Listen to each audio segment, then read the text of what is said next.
Breaking tonight, the only Republican woman running for president shows today she's not afraid to throw a few sharp elbows after the two Republican frontrunners wrote an open letter complaining about, among other things, the long amount of time planned for the next GOP debate, as we just discussed.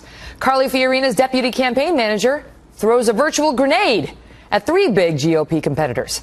In just one tweet, writing, "Seems Jeb Bush isn't the only low-energy guy. Looks like Donald Trump, Ben Carson don't have endurance to debate Carly Fiorina for 3 hours." Joining me now, the former CEO of Hewlett-Packard and Republican presidential candidate, Carly Fiorina. Great to see you tonight, Carly. So what's your take on these gentlemen's objection to the length of the CNBC debate? Well, I think apparently they're worried about answering questions for 3 hours. For heaven's sakes, we have 10 candidates on the stage. I don't think 3 hours is a long time. And I think the American people actually like these debates. Maybe the establishment wants fewer debates, but I think the American people really like them. And I think we ought to stand and answer as many questions as we can. They also apparently asked for prepared statements. You know, prepared statements are what politicians do. So honestly, here are two outsiders, supposedly, Donald Trump and Ben Carson. They sound a lot like politicians tonight to me. In their defense, didn't you think that CNN debate was a little long? 3 hours? Didn't you get tired at all by the end?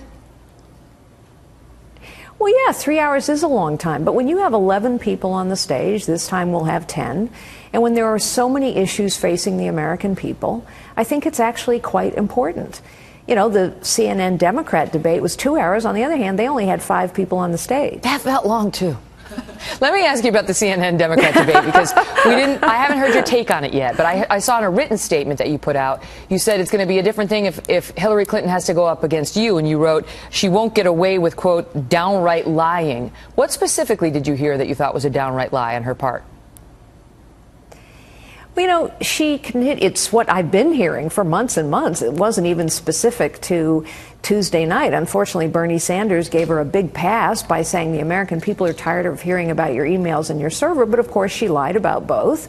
She lied about Benghazi. I mean, honestly, when she knew the night of that terrorist attack that it was a purposeful terrorist attack, pre-planned, in fact, she nevertheless faced the nation the next morning and talked about a video that didn't represent the values of the American people. Instead of saying this was a purposeful, pre-planned terrorist attack and we will seek retribution.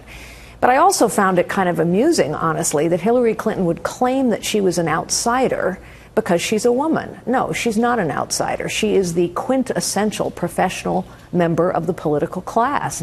But I think what we can expect her to do is play that gender card over and over and over. Now, speaking of women and gender, some have been critical of you, and I confess that I made comments about this myself earlier this week, about whether you need to be warmer in order to connect better with the voters. And I said publicly at the Fortune Most Powerful Women's Conference, I checked myself on that, saying, is this sexist? Am I saying, would I say this about a man?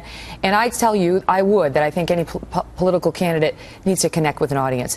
And we did a long bio on you when you launched your campaign. You have, wonderful family story and lots of love in your life and so on.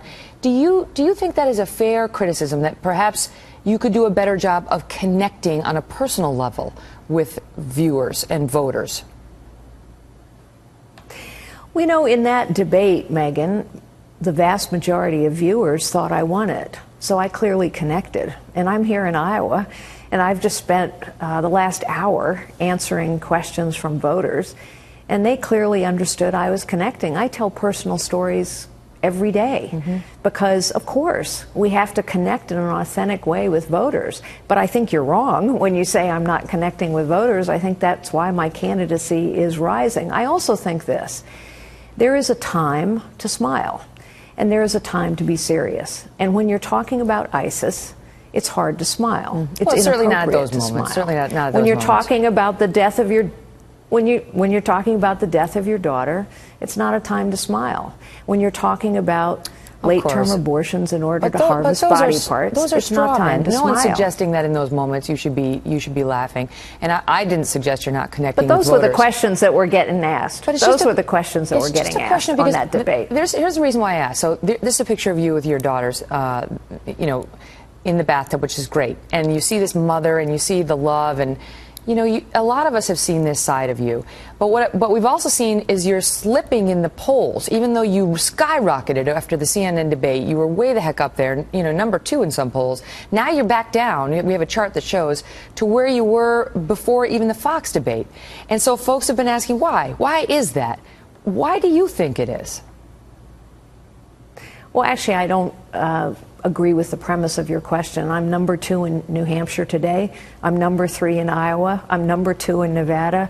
I'm way up there in South Carolina. But on the national polls, in the places where primaries are going to happen, well, there are lots of problems with national polls. As you and I have discussed, there's lots of problems with Fox News polls, frankly.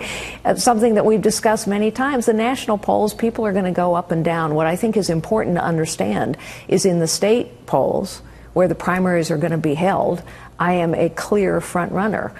And it's also true that we still have about 40% of the American voters, Republican primary voters, who say they don't know anything about me. That's in the Fox News poll.